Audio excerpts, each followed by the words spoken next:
I'm surprised I haven't done more posts about reselling books, how to find them, how to store them, how to sell them, how to ship them. There's a whole world out there of books that is a valuable place to resell.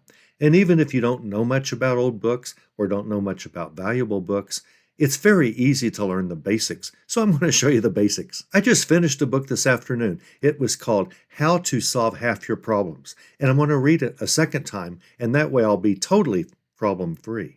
So there's that. When you're out and you see a bunch of books, and even if you don't know much about what books are valuable, here's the general rule.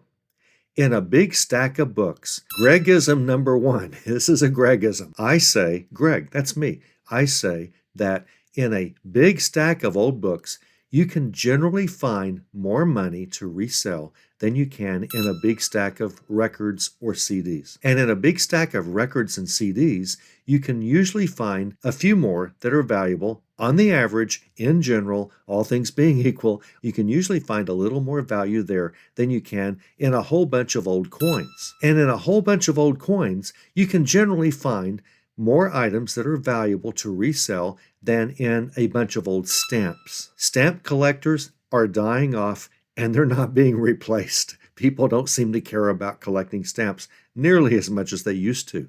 The same is true with coins also, but not in the same quantity. And so the value of stamps simply has deteriorated. Oh, there are still extremely valuable stamps out there, such as the German Zeppelin stamp, all sorts of stamps that are valuable. But in general, don't get your hopes up if you find a huge sack of old stamps from the 1910s and 20s and 30s from all over the world. You may not have a lot of money there. But if you find a big stack of books, there's usually something in there that's definitely going to be worth the money. Now, the nice thing about books is they're easy to ship.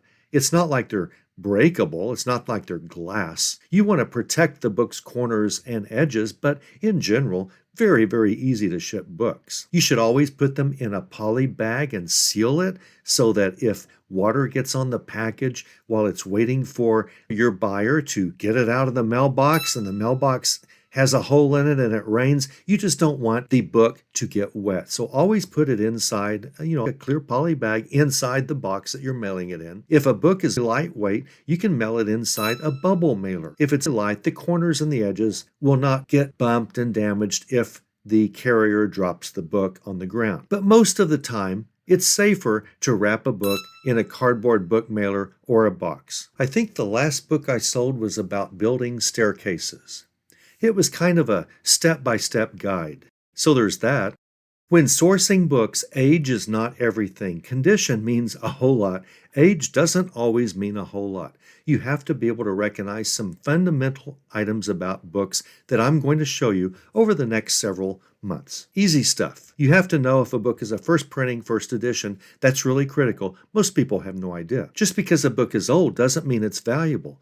Newer books can be worth far more than older books. Obviously, there are exceptions to everything. But in general, if you have a bunch of old books in a big stack for cheap that you can buy, in general, you'll probably find a lot that might really bring you a lot of money. You just have to know what to look for and how to do it.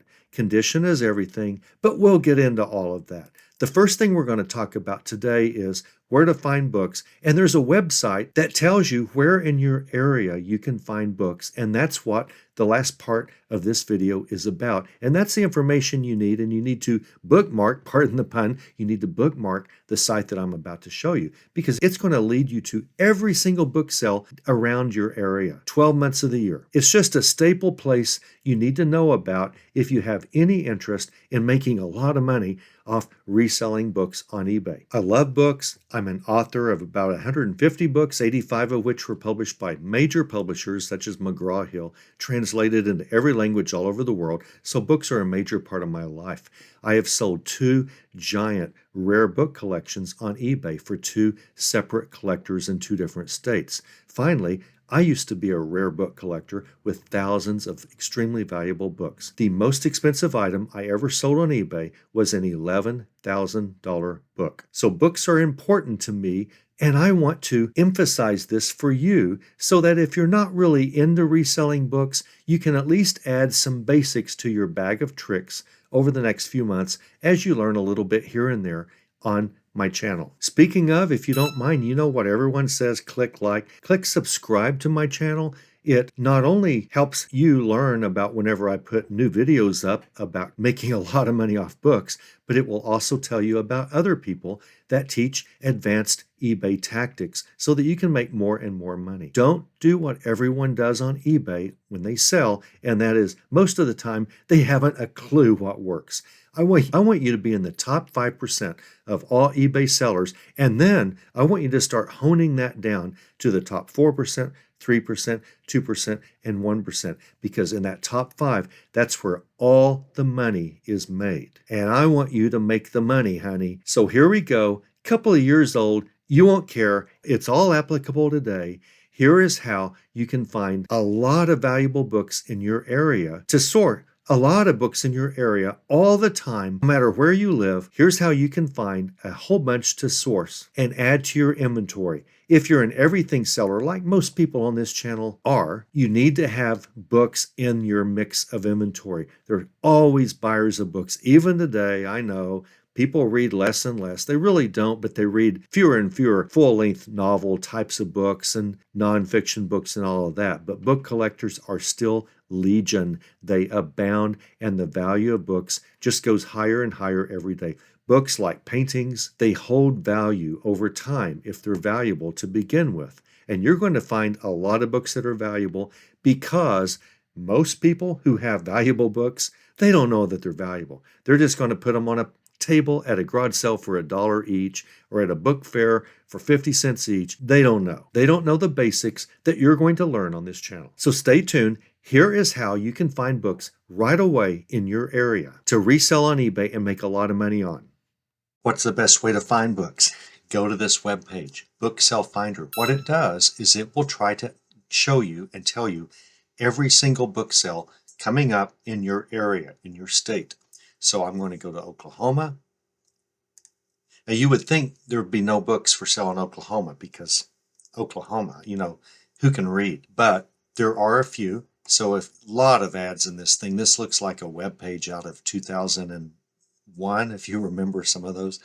And it definitely is using old technology. It definitely, my guess is it'll never work well on a phone, but at your computer, you can go to booksellfinder.com. And let's see, since 1994, that makes sense. So they probably were on the web very early, and they probably have never updated their website. Down here is Broken Arrow. It's kind of odd because I searched for Oklahoma, and they gave me Oklahoma and I guess these were Oklahoma. I saw Yukon and Cleveland, so there are other book sales in here. That's what I thought. And I wish it would just filter out everything except your state that you're looking for. But it says there's one in Broken Arrow coming up June 3rd. There's some coming up a little bit further from Tulsa, at least after that. Future sales, here's one that's, this is great. We don't know when it is. There's probably one in Oklahoma City someday. More in Yukon. McAllister coming up in September. McAllister, Stillwater. So if you live in these areas, then you might want to just keep track of some of these sales coming up in your area. And this is a good way to do that.